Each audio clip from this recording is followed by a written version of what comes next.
Welcome to Let's Talk Democracy. I'm Tina Johnson, your host. Join me as we talk to the people on the front lines, the change makers and activists who are building a stronger, healthier democracy for all of us. Whether you're looking for expert advice, a new perspective, or just a little inspiration, this is where you'll find it. Let's Talk Democracy is back for season 2. Welcome back, everyone. I hope you all had a wonderful, wonderful summer. Today, I'm in conversation with Donna Haverty-Stacke, a professor of history at Hunter College and the CUNY Graduate Center. She's also the author of America's Forgotten Holiday, May Day and Nationalism Between 1867 and 1960. We will be exploring the essential role unions play in fostering a thriving and inclusive democracy. We trace the profound evolution of unions, explore pivotal moments in labor history, and look ahead to the planned strikes in 2026 and in 2028. This deep dive into the world of labor is a timely conversation on how labor is rising to meet the challenges of the current political moment. Let's get into it.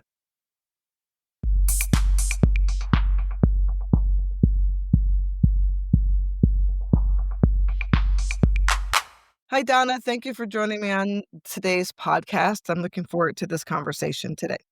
Thank you so much for having me. I'm looking forward to it too. And when I was thinking about what I was missing last season, it was the issue around unions. And I thought I need to find someone I can talk to about unions, talk about the history of unions, the relevance of unions, because in today's climate, political climate, unions, in my opinion, have a really important role to play. So I thought, who can I talk to? And you answered the call. So thank you for that. And so I just really want to jump into with you and say, okay, here we are. Unions are important, and yet unions seem to be getting the short end of the stick. Yeah, absolutely. I think it's interesting. I don't think it's a coincidence that unions are under pressure. It's precisely because they can provide an avenue for workers' empowerment and a voice, not only in the workplace, but also to leverage some influence in public policy. So I think there is a connection between the current moment where we see a range of obstacles being put in place against unions and workers to undermine their ability to come together and collectively make demands in the workplace and in the broader society, and to work within coalitions to make broader social democratic demands. And that's something we've seen in the past. So maybe we'll go back, as you had asked.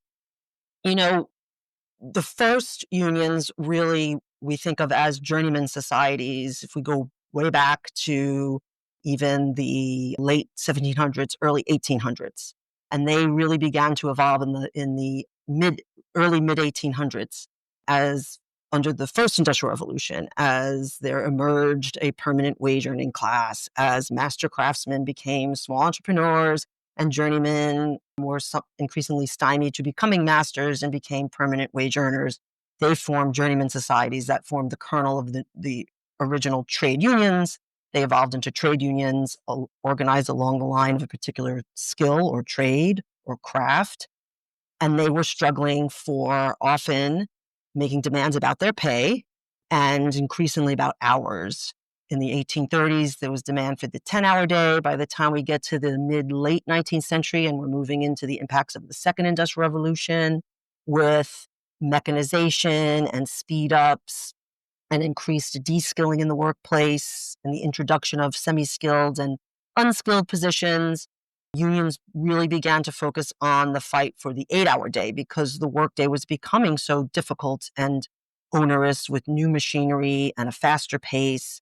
You know, I tell my students, hours didn't really matter all that much when you could set your own pace and you were working in a workplace where there was camaraderie and there were frequent breaks. And I sort of make the joke about the hobbits, the second breakfast at 11 a.m., it was a very different world, right? And when that world changed and the workplace changed and the experience of work changed, workers organized to respond to that and to defend themselves and to make demands for safer conditions and shorter hours to preserve their lives and the quality of their lives.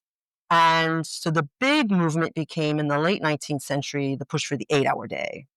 And that we saw the call for the May 1st demonstrations in 2028 that the United Auto Workers is spearheading right now.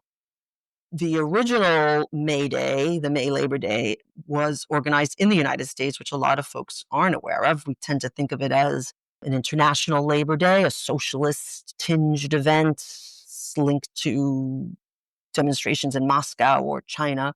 But in fact, it originated in the United States out of this nationwide push for the 8-hour day, where workers came together across the United States to make a concerted demand on May 1st, 1886, to show their solidarity and their strength.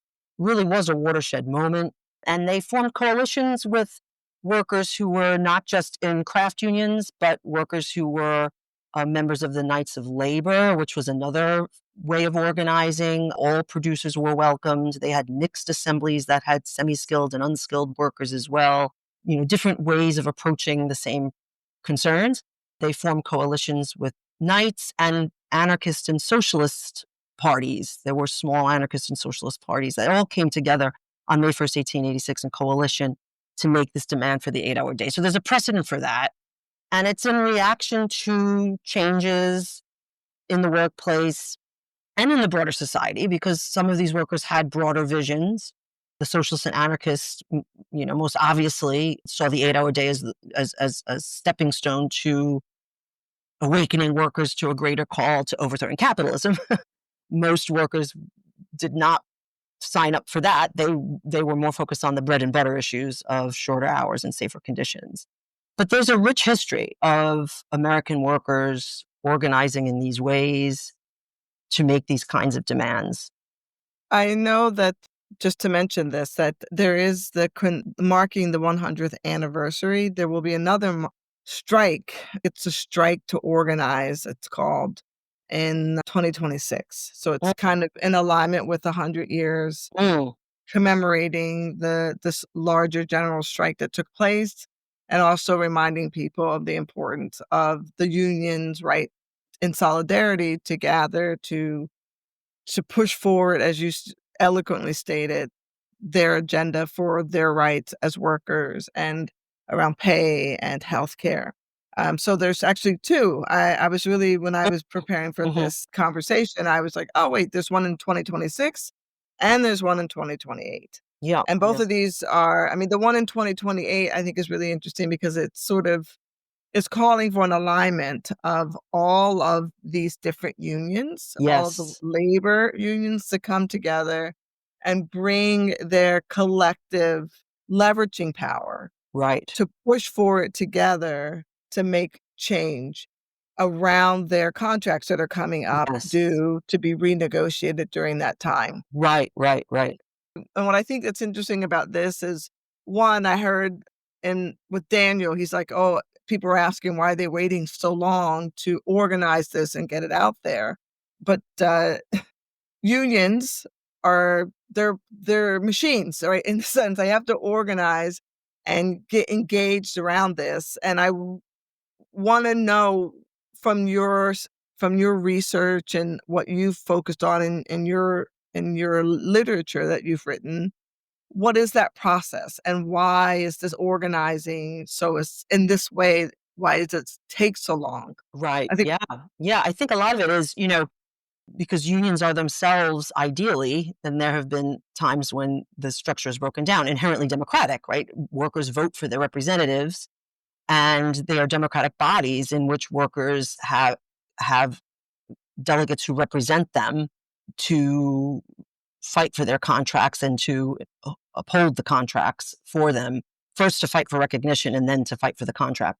So organizing for a big demonstration like this requires time, requires conversations, requires meetings, resolutions to be passed. The membership has to get on board and support this, that they're going to get behind it with their bodies out in the street, that they're going to get behind it with their dues money to, chip into whatever the expenses might be in terms of, if they're going out on strike, as opposed to just coming out in a demonstration. Then they have to have a strike fund. They have to be willing to do that. That they can't just do willy-nilly, right? They need the backing of the members. That takes time. And then building the coalitions, getting other unions, getting the word out, having them pass resolutions. And if it comes down to actually striking, voting for a strike as they get closer to that time. My understanding is, the UAW is spearheading this movement for 2028. The AFT has passed a resolution supporting it. The postal workers have as well. And there's, some state labor assemblies and regional labor assemblies who have been getting behind it. But it takes time and time to discuss and debate and decide, if particular members see this in their interest and want to get on board and how to get on board. And then there's, the unions branching out. I know the Chicago Teachers Union is very deeply involved, and they're working with the UAW to set up a training institute to try to help organize staffers and to, work on the social media end and also work with communities. Because I think, one of the goals, my understanding is, for this 2028 movement is to build coalitions among unions, but also within communities. Because, what are the demands going to be? Are they going to be individual unions making demands specific to their particular contracts? Yes, on a certain level. But there's talk about, can there be joint demands across unions and bringing in the community? Healthcare, for example, that's a hot issue within unions, but it's also clearly an issue all Americans are grappling with, right? Debt forgiveness, things like this, a broader social democratic vision that the unions can bring to bear. I think Sean Fain gets that. He sees that the UAW is moving in that direction. And it very much echoes, as Nelson Lichtenstein has written about, who wrote the book on Walter Reuther and the UAW, that they fought for in 45, 46. And that last big auto industry strike, Reuther had a vision, a broader social democratic vision that did not come to pass, purchasing power for prosperity, that the wage increases for the auto workers had to come from the company, that you wouldn't pass that on in the cost of the cars, and that there would be a kind of leveling effect, and that unions wanted to leverage that to shift power from capital to labor on the basis of the understanding that labor brings a lot of the worth to these companies. It's their blood and sweat and effort that makes the products, right? That notion of the labor value was something workers had long argued for and made the basis of their actions and their claims. Yeah, it's interesting because I have said on this podcast before that without people, you don't have democracy. Without consumers, you don't have a need for products. And then without labor, you don't have a need for a company. Without Right. the people that actually make it work. And so I want to take a step back and talk a bit about how labor has evolved in the United States. Mhm. Because I think something you said earlier, I think many people think that May Day or the International Day of Labor somehow is somewhere far outside of the US, but, Mhm. it did start in the United States. We no longer have it on May 1st like the rest of the world, and if you know why, please tell me. But, to have it on May 1st, on this International Day of Labor, is a reclaiming of this position of I think, a rightful one of authority on what it means for labor to be out in force, showing that, hey, without us, the economy doesn't work. But I Right. do think understanding, I know there were strikes before 1886. Mhm. There were organizing around issues, not just a shorter day, but just basic care for workers. But in 1886, it's that big moment where you have this massive strike that some would say was not very successful in what they were laying out, but did set out and put forward this opportunity for people to see the power that unions could have when they could Mhm. organize and be out there. But then there's a process, right? There's a Mhm. chronological process of how laborers build their power and then their power is lost. Right. And, Right. I have my notes, but I would love to have you take us through that because I Sure. do think that helps us understand where we are today. Right, absolutely, yes. You're right, there certainly were strikes before 1886. The one of the most notable, ones prior to 1886 was the Great Railroad Strike of 1877. And that was in response to both wage cuts and safety concerns. And that strike spread across the rail lines, throughout the country, and was met with forceful reaction on the part of employers who turned to the state to support them with using the police power of the state in the form of the National Guard. And in Chicago, at a certain point, federal troops were brought in to quell the strike, which became a general strike in Chicago at that time, where all workers came out to support the railroad workers. The Homestead strike in 1882 in Carnegie's steel mills in Homestead, Pennsylvania, also well-known flashpoint moment where most of the workers, most of the people in the town were workers. Not all of them were members of the union, the amalgamated, but they came together in solidarity to resist a wage cut. They were locked out and they struck and they tried to defend the town and the mill, but they eventually were overcome when the employers brought in Pinkerton guards first, and there was the famous gun battle on the river, and then again National Guardsmen, and forced open the plant. So that relationship between unions and the police power of the state is an important one to keep in mind, because in this era, the late 19th century, the state was not really seen as a friend of labor, and so most unions were not thinking in terms of turning to the state. They were focused on making demands directly on the employer through their unions. And that certainly became the preferred model for the American Federation of Labor, which emerged in December of 1886 as a federation of the trade unions, the craft unions. Many of those unions were a part of the first May Day in 1886, and they came out in support of the 8-hour day. In the immediate aftermath of May 1st, 1886, there was the demonstration in Haymarket Square that was organized by Chicago anarchists who wanted to condemn the police shooting of strikers outside of the McCormick Reaper Works on May 3rd, because in May of 1886, there were strikes going on. And there were strikebreakers brought into that plant, and strikers and strikebreakers mixed it up. The police came and fired into the crowd and killed a number of strikers. The anarchists were enraged and held a peaceful demonstration in Haymarket Square, which was just disrupted by the police, who descended upon them near the end of the meeting, and a bomb was thrown into the square that killed one of the policemen on site, and then several more died from their wounds in subsequent days from the friendly fire, or not really friendly fire, of their fellow policemen. But the anarchists were blamed for that, and that the Haymarket incident, as it's well known, has become conflated with May Day. It's not the same thing as May Day. It was several days after the May Day demonstration, but it became conflated with it in the minds of the public, but also because anarchists and socialists embraced it and wanted to conflate the two events, because they saw the anarchists as martyrs to the abuses of capitalism, and they remembered them every year on May 1st. That became kind of problematic for our bread and butter trade unionists, who were not interested in the anarchist agenda and were moving increasingly towards trying to defend the respectability and legitimacy of organized labor and unions, as Samuel Gompers, president of the AFL, was trying to do in the 1890s.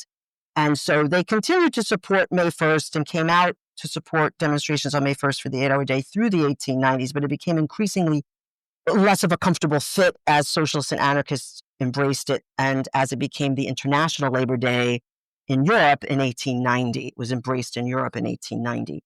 By 1903, the AFL starts to back away, does not support resolutions to turn out on May 1st. That doesn't mean workers who were members of AFL-affiliated unions, some of them kept turning out, some of their locals kept turning out on May Day and Labor Day. You mentioned, how come we don't have May Day? It begins here in that split early on in the 1890s at the turn of the 20th century. But May Day remained significant rallying point for labor. Definitely socialists and anarchists in the United States and left-leaning unions, but even the more quote-unquote pragmatic unions and their locals would come out on May Day to show solidarity, to make demands for shorter hours and safer conditions through World War II, essentially. The 1930s was the heyday of May Day, real sizable demonstrations in New York City, 700,000 people between those who marched and those who came out to watch it. Communist left-led unions in the fore, leaning into coalitions for labor rights, but also anti-fascist and pro-civil rights. And so that was really significant moment there for May Day. But the backlash comes after World War II. During the war, a lot of the demonstrations were scaled back because of the war effort. After World War II, it became harder to revive May Day on that scale. There was direct opposition, attempts to displace it with Loyalty Day or Law Day or other events, not giving permits or giving permits at not convenient hours of the day for unions and the Socialist and Communist Party to come out and demonstrate on May Day. And it really started to dwindle. And the September Labor Day, which had evolved essentially in parallel to May Day. In fact, the first September Labor Day predated the first May Day. It was 1882 in New York City. The Knights of Labor organized it to show solidarity and support and the power of their numbers as they were coming together in their conference and to make a show of their strength in numbers. And that was important because for a time, the Knights was a secret organization because of the fear of reprisal from employers. So to come out into the streets and to demonstrate publicly was a big deal, a kind of turning point for them. And that September Labor Day remained important as the May Labor Day was becoming more affiliated with anarchists and socialists in Europe. In the 1890s, the AFL increasingly was coming out on and supporting the September Labor Day. They would encourage their member unions to come out, not just on May Day, but September Labor Day, and then also the 4th of July and George Washington's birthday. They tried to connect to sort of patriotic occasions as they attempted to demonstrate their legitimacy and get a seat at the table with progressive reformers. And there's that slow evolution by the time we're getting to World War II of embracing politics and protective legislation, first for women and children when it came to wages and hours. And then eventually, as you get to the New Deal era, a willingness to support wage and hour legislation for all workers, because the AFL traditionally saw that as their domain and their contracts. And there was that wariness of the role of the state because the state was busting heads for the employer. So why trust the state? But slowly that evolves. And the alliance of the AFL with the Democratic Party, you see that initially with Gompers and Wilson to a certain extent, right? And then ultimately with FDR and the Wagner Act and the creation of the NLRB, right? And so you get then unions are legally protected. You know, prior to that time, unions were seen as illegal combinations in restraint of trade. And it was difficult for them to even function, let alone have employers recognize them. Employers leaned into this notion of the freedom of contract, that workers should be free to negotiate one-on-one with their employer about how many hours they wanted to work, and that these bodies that claimed to represent them should not get in the way, that unions were somehow the oppressors. That is a notion that is very deeply rooted in American culture. Employers have embraced that. They continue to embrace that. That forms the kind of kernel of the logic of the right to work laws. I want to get into that. So before you go to that part of it, because I think Yeah, it goes into where we are now, yeah. because you have this undermining of this work. And one of the things I do think many people are unaware of, because they just are, it's happened in 1935 when you have the Wagner Act, Mhm. which does give unions an unprecedented amount of power Right. to actually organize and in very strong ways that made it almost impossible for you to get a job if you weren't in a union. I would like to talk Mhm. about what happened in 1935, because just a short time later, in Right. 1947, you get the Taft-Hartley Act, which undermines that, which feeds Yes. into where we are now with the devaluing and diminishing of the power of the National Labor Board space that we see now, and then where unions are. So Yes. for me, this is important because it gets Mhm. into the role of unions in democracy, Yeah, and the role of right? the state, that nexus, right? Where is the state? Is the state sending National Guard? Is the state in terms of like the local state police, like the local police, the Chicago police, what they did in 1877 and the way they busted heads and killed innocent protesters?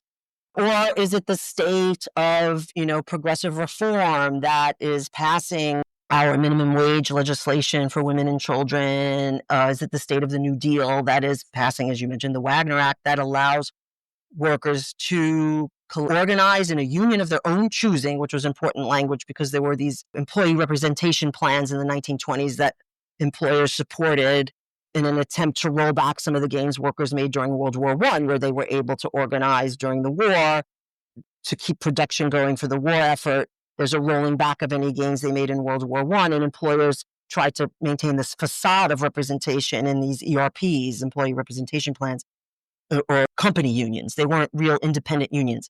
The Wagner Act guarantees the right of workers to organize in unions of their own choosing and to engage in collective bargaining. And so that's really important. And the National Labor Relations Board is the agency put into place to supervise those union elections to make sure that they are, in fact, the bodies that the workers are choosing. And so that protection's put in place in 1935 on the heels of a series of strikes in 1934 where workers were pushing for this. And so a lot of scholars have made the case that if we want to think of it as a concession to labor in the Wagner Act, wasn't so much out of the goodness of the hearts of politicians, although there was goodness in the hearts of many of the politicians, Wagner in particular. It was also, or perhaps only, motivated by the desire to stabilize industrial labor relations and to quell strikes so that there could be continued productivity. Employees, workers grabbed it and took it and were happy for it. They had fought for it in Minneapolis, in Toledo, in San Francisco in 1934 and pushed for it. And so the Wagner Act puts in place those protections. You see the expansion of union organizing, the emergence of the CIO organizing unskilled and semi-skilled workers in a way that had not been done before, emerged out of the AFL originally as a committee within the AFL and then became a distinct body, the Congress of Industrial Organizations. And the number of workers who are unionized really increases. And that continues through World War II. And it's coming out of World War II, as you mentioned, that there's, the beginning of a backlash against this worker power, that employers were never really thrilled with this. They continued to fight it. In the steel industry, the little steel operators continued to fight this. They refused to recognize the unions until quite late. And there were continued bloody conflicts, although they were less frequent than what we had seen in, the 1880s, 1890s, and turn of the 20th century. But even under this New Deal labor order, there was continued resistance, and there was quickly a desire to roll this back. It's connected to the larger project of rolling back the New Deal state, right? And it's the same players, large employers, the Southern Bourbons, who want to roll back the change to the racial order of all of the New Deal and World War II interventions. The argument was there needed to be a rebalancing, that the Wagner Act gave too much to labor. So they get rid of the closed shop. You can't require somebody to be a member of a union to get a job or to hold a job. They make it so that, foremen can't be members of the union. They ban unions from making political contributions. And in the height of what was becoming the Cold War, mandated that union leaders sign affidavits that they're not members of the Communist Party, a desire to kind of purge the unions of their left-led leaders who were on the cutting edge of fighting for civil rights and a broader social democratic agenda. So there's a desire to go in and neuter all of that, which the Taft-Hartley Act really began the ball rolling, and the opening up the right to work laws at the state level that will start to really undermine the advances of unions. And it doesn't impact right away. I mean, unions are pretty powerful. There's something like, 30% union density in this period, maybe a little bit less. Significant strikes still happening through the 50s. I think the mid-50s saw the highest number of strikes, close to 500.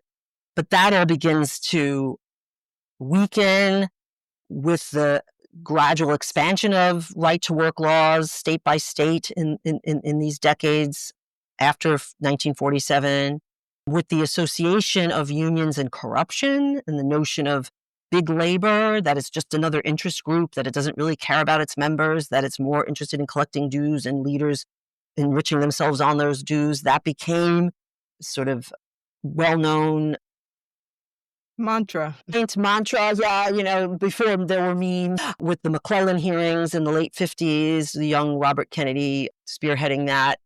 And there was real corruption in unions, but it became such that public confidence in unions went, I think, from something like 75% down to 50%. Still strong, but they lost 25%. People thinking badly of unions. And employers could lean into that language of freedom. You need to be free from your union. And the Landrum-Griffin Act is passed by Congress in 1959 that institutes a workers' bill of rights, your rights to be protected from union corruption.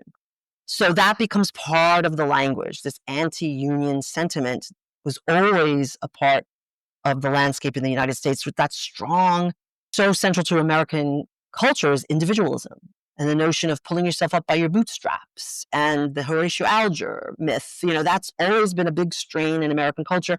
Unions are about collectivism and solidarity. They're militating against that. That never goes away. It's always there throughout the history of workers and labor and unions in the United States. It just takes a different form in different periods. By the time you're in the Cold War, it's also very easy to red bait and call any kind of collective action communist. It's interesting because when you look at the history of unions just from that standpoint of the early labor movements, and you have the AFL, I think it's now the AFL-CIO, Mhm. and they're moving into this space of pushing and pulling in this, I guess, a more aggressive way in the beginning because they didn't have the state on its side, and Mhm. then through the evolution of getting the Wagner Act and seeing that there is some leaning into them from the state to say, "Hey, we will work with you to help protect you." And then you get the Taft-Hartley Act and it says, "No, actually, you're too powerful." So now you're on the inside. Right now, now Mhm. unions are inside of the political machine of how you leverage your power, even as the dismantling of their power is happening to them. They're still protesting and doing these strikes, but not necessarily in the same way they were before. They're not as Yeah, yeah, and you did have unions where there were corrupt leaders, the Teamsters most notoriously, mm, and willing to make sweetheart deals with employers and workers feeling, what is my union doing for me? And that is happening and comes together and starts to collide with deindustrialization, outsourcing, gutting out of a lot of the manufacturing sector in the United States, people losing their jobs. And you heard the narrative so often in the 80s, well, if the unions didn't have so many benefits, then cars wouldn't cost so much, and then maybe the manufacturing wouldn't go overseas. It's much more complicated than that. Capital will move wherever it can, pay workers the least. But it was easy to blame the unions and their fat contracts for that, right?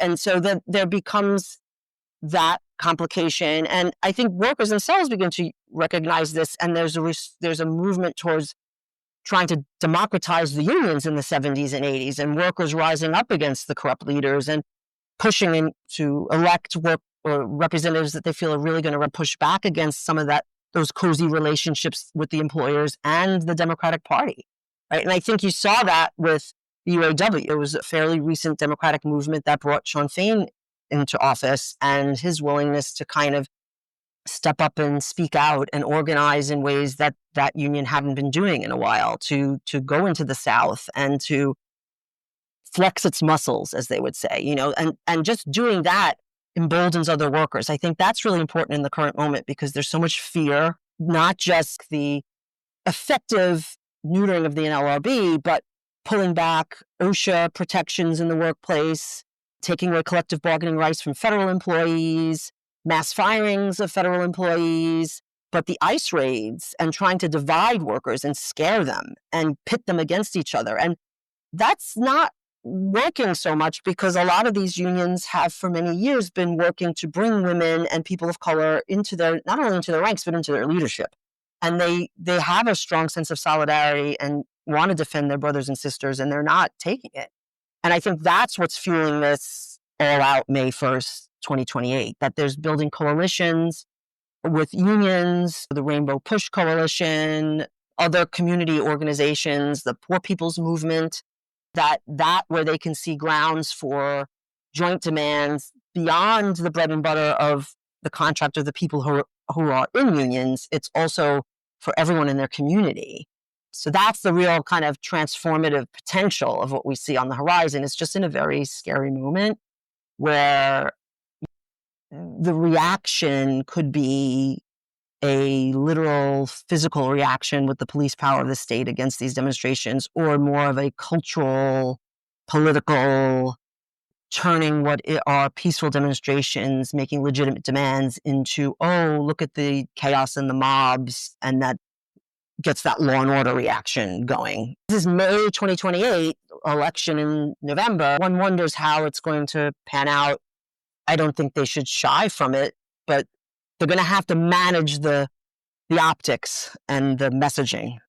Yeah, I think one of the things that lends itself to being successful is that cross-pollination of movements. Yes. And, I've said to people who've said to me, "Well, why aren't your unions out front right now?" I'm like, "They are out front. They're just not the ones leading in the front. They're Oh, co co-sponsoring, co-supporting other folks who are leading yeah. and taking charge in this moment in their respective areas of concerns, and they're supporting that and cross-pollinating the efforts in order to improve on this relationship building, this cohesive Yeah. coalition building. Yeah. Yeah.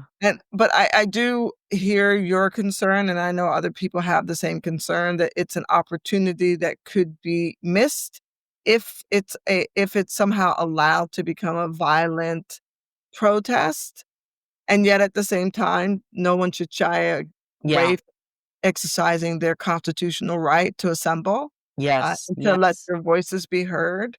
All of these things could happen, but the reality of it is that unions, in my opinion, unions are problematic for a lot of reasons, for a lot of groups, for African Americans, for women, Mhm, mhm. for white people who weren't considered white, like like Polish people, do you know what I mean? Right, Back in the right. day, so Yeah. it's a Yeah. problematic Yeah, for sure. The Gompers referred to those immigrants as the rubbish at Loder's door. My ancestors from Sicily, right? yeah. Exactly. Yeah. Yeah. So, I mean, so there is this problematic history, but if we're in the present framing of unions and what, as you said, they've been very transformative in doing, which is making sure women and Mm. people of color in leadership roles, it is a different union fight Yeah. for democracy. Like I think unions in the beginning brought in the working class into a democratic system that said your vote will help us secure certain things that you need if they feel that there's a threat. So therefore you have the Wagner Act, right? Like Right. you have these benefits. And I think that moving into where we are now with the specifically targeted effort to erode even further the rights and powers of unions, Mhm. there is a very clear need for there to be a you called it a rebalancing earlier for another topic, but I think it's the Mm. right thing, a rebalancing of where that power should lie. Right, right, And right. right now, the workers, whether you're in the union or not, they don't have power. Yeah, yeah. And the only way we've gotten power in the United States is around unions. No, you have to That's take it. I mean, they're not gonna give it to you, and I think that's the lesson that people need to learn, and a couple of points I just wanted to mention and touch on what you mentioned about 28 and the hoping that it doesn't become violent, and I think that has been such um, a trope in the history of labor. Then the press coverage has quite frequently, when you go back into the 19th century, the kind of reactionary coverage of the violence that has come out of a lot of those key events that I mentioned, the railroad strike, Homestead, Pullman, the Pullman strike in 1894, where you had federal troops and court injunctions, which is another tool that's used against workers to prevent the leaders from talking to their members. When in fact, most of the violence was being perpetrated by the state, not the workers, or the deadly violence anyway. Not that workers weren't defending themselves. People might disagree. I think it's easy to just equate strikes with violence and worker action with violence. And I think that is something that has to be countered, that workers can come together. And that's why I think a lot of the May Day demonstrations were often they were happy events. People were out, they had banners and floats and slogans and music, and their kids, their shoulders, and in baby carriages with them. Whole families would come out. the spirit of that. And I think, capturing that is really important because it's too easy to have that twisted against the labor movement, that they want to create violence, right? And I don't think that's true. And I think this current administration in particular likes to use that as the argument to then deploy massive force against demonstrators. Workers in that are going to find themselves in those crosshairs. Well, that's the reality of this as well. It's sort of even in protests that are nonviolent, Right, this administration finds a way to escalate in order to have an excuse for force. right, And, I've said this on several previous episodes, like, I don't advocate violence because at the end of the day, I understand historically that it reverberates in ways that doesn't push us forward. It just makes us take a step back, and then people question, "Should I be engaged?" And right, then the right, question is, "Do we want people to be engaged?" Yes. Should you protect yourself? Of course. I always think in future terms. What does the future look right, like? right, right, And, like, one of the things I think about is sort of how out of all the things that we've talked about thus far, how have unions helped us through the turmoil get to a democratic system that has been more inclusive of the Mhm, people mhm, that actually are the ones that it exists for. Without people, we do not have democracy. That's just, mhm. for me, the bottom line. And yet unions have played a very vital role in engaging and creating space for people to take advantage of this very important system that gives them a voice. Yeah, You know yeah, you know what I mean? So yeah, what are yeah. those? I think there's a couple of ways to get at that. And if you go back to Samuel Gompers gave various speeches about these very questions. What does the worker want? And at the time, the fight for the 8-hour day, it was also so that the worker had time to engage in civic life. 8 hours for work, 8 hours for rest, 8 hours for what you will. And if they're working, down to the bone, 12-hour shifts in dangerous factories, they come home and they're just too exhausted, or they go to the saloon, they get drunk, they go home and they pass out. They're not active citizens. They're not able to engage in the body politic, and that was a detriment to society. And so democracy in the workplace, to have a say in the workplace over hours and conditions in the workplace, but also then to be free to engage in the communities and to contribute, to be consumers, but also to have a wage to be a consumer, to fuel the American dream, but also to be citizens and to be able to educate themselves and to go to talks and lectures, or to go to the polls and to be engaged and to shape these larger questions in their lives. That's something that unions long fought for and secured largely in the kinds of contracts they were getting coming out of the New Deal era and World War II era and the immediate post-war era. A lot of workers they're not protected. Most workers aren't. Most workers don't have unions, right? And they're stuck with these captive audience meetings where they're told all the bad things about unions. And when they try to organize, they face these tremendous obstacles: anti-union propaganda, captive audience meetings, all the kinds of things that employers can do, which is why we didn't talk about this yet, but the PRO Act, the Protecting the Right to Organize Act, is so important, and unions are trying to get behind this. That would make those things illegal. That would allow workers to vote away from the job site so they can't be interfered with by employers. Those kinds of protections to maybe kind of, again, rebalance the imbalance from previous laws that stripped away workers' rights. But I think so in that sense, democracy and citizenship and having the time and the energy and the ability to participate in politics, unions have been long fighting for. Unions themselves getting behind particular candidates, supporting them. We saw that organized labor as a voting bloc becoming significant, certainly by the time of World War II and in the immediate post-war period. Every presidential candidate, Democratic candidate, starting their campaign in Cadillac Square on Labor Day, September Labor Day, for a long time, kind of representing that power that labor was seen to have to get their members to the polls. There's been a backlash against that. And so I think unions are trying to figure out where their place is in this political landscape. especially vis-a-vis the Democratic Party. Do they want to continue to support that party that got on board so much of the neoliberalism that created so much of the inequality and discontent that we're dealing with now?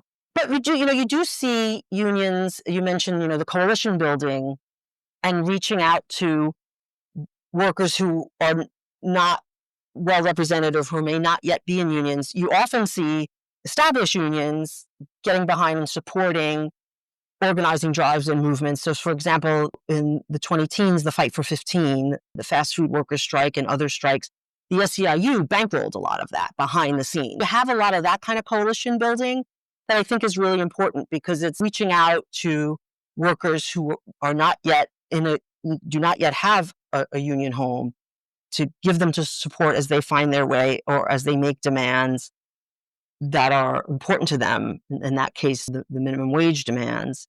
And there was headway with that, and a lot of that's now being rolled back, specifically for the federal minimum wage.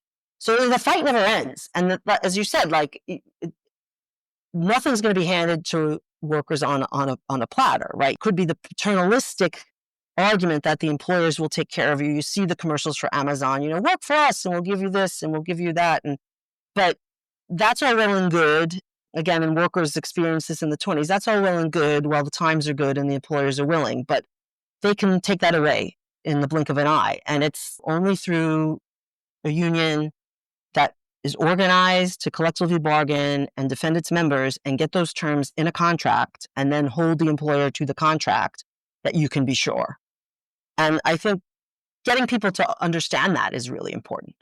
It's easy to see a union as, oh, you just pay dues. But I think until you've been in a workplace where you have those protections, you maybe don't quite appreciate that.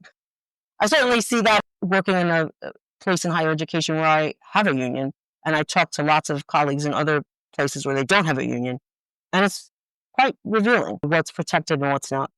Yeah, I think it's interesting to think about the fact that, we always talk about the 99% and the 1%. And so the 99% of us are workers, and there's not many of us of that 99% that are part of a union. We've bought into the negative messaging around that. And I also think that it's interesting that when folks say that corporations are taking over our democracy, that there isn't sort of this understanding that with a weakened union system, that is exactly what they are allowed to do. Unions are this counterbalance to the corporate sector, the corporate way of managing labor. And when you have a weakened union system, you have corporate greed, corporate extraction, corporate abuse of labor. And that's historically what it's been. You should have democracy and corruption of the political system because you don't have the alternate voices around the table to say, hey, wait, no. Push and take a political compromise. If it's all one side, then that's the imbalance. And what you described is what workers were realizing in the late 19th century with the rise of corporate capitalism, that they needed to come together and create not just their local craft unions that maybe had branches across the country, but they had to come together across their crafts in a federation. That was the birth of the AFL, that they can be a kind of countervailing power. It's just what are the tactics you use as you try to engage in being that countervailing power. That's been a big debate, the political versus the economic, strike or not to strike. But absolutely, you're right. It's damaging to democracy writ large when only one side has a say, and particularly when that one side is a smaller percentage and has an outsized say. Yeah. And I think the other thing for me is that it's important to understand that unions have a role as grassroots organizers. Because they're usually organizing in communities. They're organizing people who live in a broader community that's directly impacted by corporations that are there, which also is impacting their municipalities or their state governments. There is this role there that is built into helping secure democratic values and principles for people, even if they're not in a union. And I think that part also gets missed by people, that they don't see the value there. I was struck by what you said about the corruption within unions and how that there's been work to undo that. But even in our political system, we have corruption. We have people who Right, don't do a good job, we vote r them out. So right, within unions, if you're right. not satisfied to buy into that, well, unions are, they're all corrupt. Yeah, you don't have to throw the baby out with the bathwater, right? You can get Exactly. involved, and make the change within and or support those who are making the change within to bring about a more democratic representation in your union, right? I think people miss the point on the evolution of unions has also reduced inequality. They've Mhm. had to evolve because the labor force has evolved. When you Yes, had the great yes, migration from the South to the North, they couldn't ignore these right. new laborers, workers that were coming just because they were Black, because now they were making up a huge number of workers at the plants. There is this value in the labor system for unions to thrive. I want to ask you this because I don't think there's anything in the Constitution that says we can't. Why isn't there a Labor Party in the United Mm. States? That's such a chestnut, as they say, an old chestnut in labor history. And I'll try to answer it the best I can. I think essentially the two-party system has become so entrenched in the United States, it's very hard to dismantle that. There have been various runs at third-party challenges, some of them fairly significant. The Populist Party in the 1890s, the Socialist Party of Debs, not only getting candidates at the local level where they were strong throughout the country, Milwaukee and New York, Oklahoma, coming out of the Farmer Labor Alliance there, in Minnesota, various places where you had, in some instances, mayors, governors, congressmen, never successful at the presidential level and never long lasting. I think because there's just so much resistance from the entrenched existing political parties. And as just a separate labor party, I think a lot of it goes to, again, that strain in American culture, that individualistic strain, that notion that eventually everyone will be their own boss. You pull yourself up from your bootstraps, this aspirational element in our culture. When you move into the 20th century, get into the Cold War period, kind of even just talking about class differences was somehow un-American commie. To even identify as working class, you don't really hear politicians say that they're working families or the middle class. They don't really even say they're working class.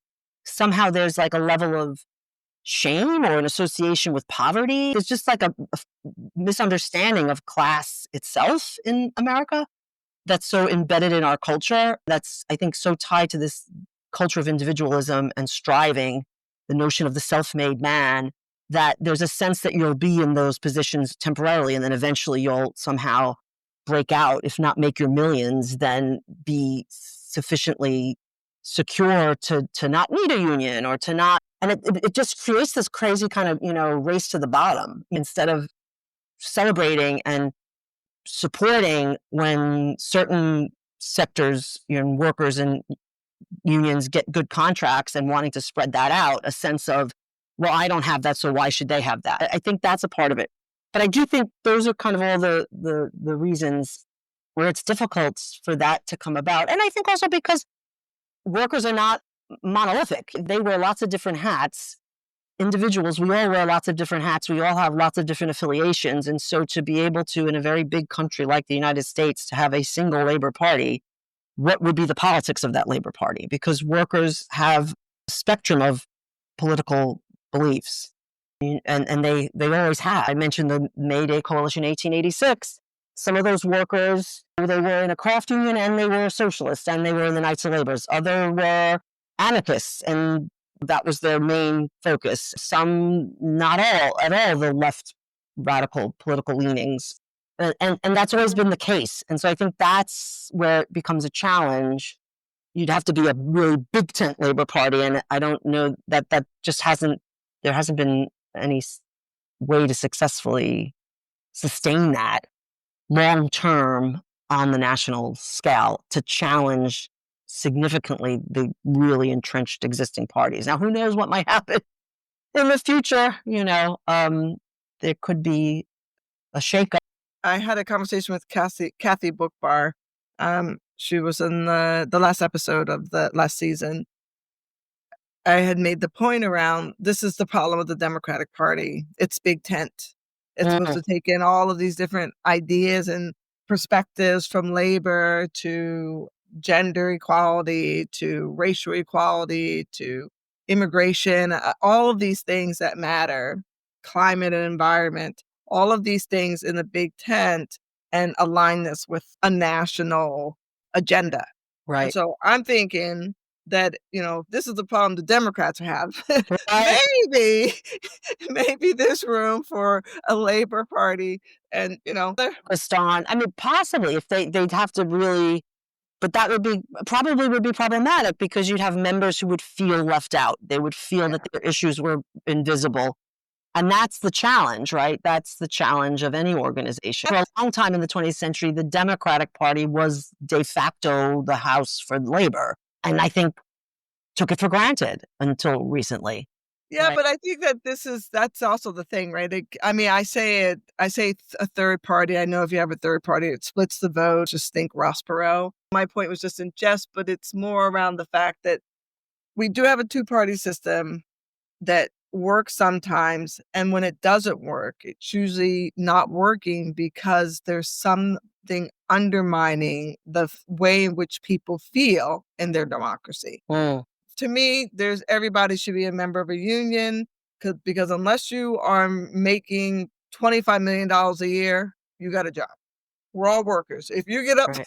and go to work, you're a worker, whether you're a 4-year college degree holder, whatever your skill level is, we're all workers. And I think that status and that division of who has class or who doesn't is BS. It's crap. Right. Right. It's Right. another tool that is used to keep us separate from Yeah. understanding what the Hmm. role we all have in supporting each other and having access to a democratic society that says that we will be treated fairly in whatever field we choose to engage in for our economic well-being. You made this point earlier that really understanding how it's communicated out through media and the language that's being used that prevents us from understanding we're all in the same boat, rowing in different directions, and we need to start rowing in the same direction if we're Right. going to address these issues. Right. Right. Which leads me to this question I have for you before we go. What is the future of unions as you see it from your perch in the context of where we are currently in our democracy in the US and the way work has changed, which means labor has changed? Yeah. Yeah. That's a good question. This is where I echo one of my colleague friends who's also a historian and says we can't look into the future because we're historians, but I'll try. I'll do my best. I feel like I'm on very shaky ground as a historian thinking about the future. But I suppose I think doing everything to get the PRO Act passed, I think that's really important to keep unions viable, to allow not just unions, but for workers to be able to really choose who they want to represent them, to maintain that democracy in the workplace, in the bodies that are representing workers. And then through unions for workers to be able to then have the ability to influence policy. And for I think that's really important to be able to grow out union density. I mean, that's been a challenge for decades and decades now. Messaging, I think, is important. That's a big part of the struggle, as you were saying, to make folks realize that unions are not your enemy. They're not these corrupt interest groups. That's going to take a lot. That's going to take, I think the conversation has started to shift, though, since 2008, since Occupy. The younger generation is more open, maybe. They certainly don't have any of the baggage of the Cold War and anxieties over socialism, embracing that. They are, I think, some getting lost and caught up in the sectarianism of a lot of these movements on the left, but they'll find their way through as generations have before, presumably.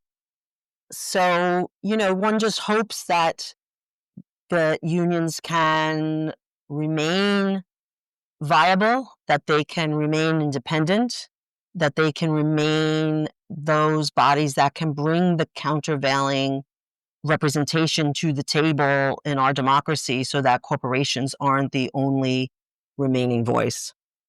Thank you for that. I appreciate this conversation. This was fantastic. Thank you so much for having me. I enjoyed it as well.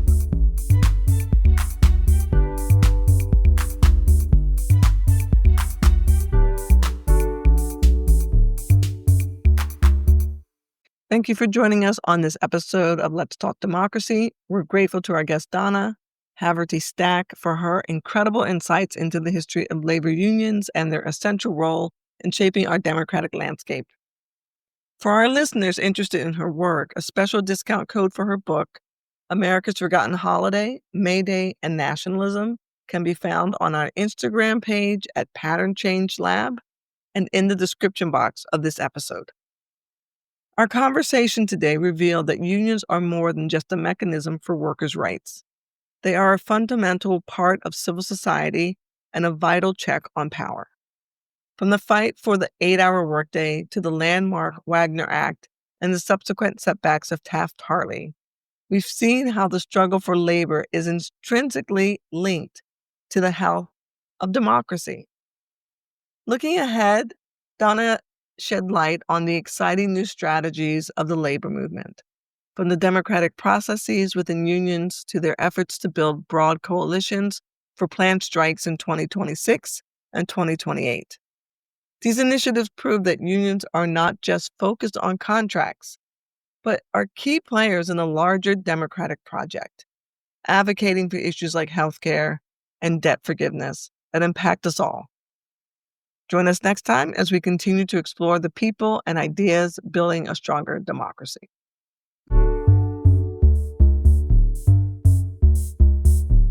I have an announcement. As we move into a new season, I want to share a change to our podcast schedule. Let's Talk Democracy will now be released on a bi-weekly basis. This adjustment will ensure that I can continue to bring you high-quality episodes while maintaining a healthy work-life balance. I appreciate your support and look forward to sharing our next conversation with you in 2 weeks. If you've enjoyed this episode, please subscribe to Let's Talk Democracy on your favorite podcast app so you will never miss an episode. And leave us a rating and review on your podcast listening platform. It's the best way to help other people discover the show. We'd love to hear what you thought of today's conversation. So as usual, you can send me an email to tina@patternchangelab.com, or you can find us on Instagram and leave a message at Pattern Change Lab. Talk to you soon.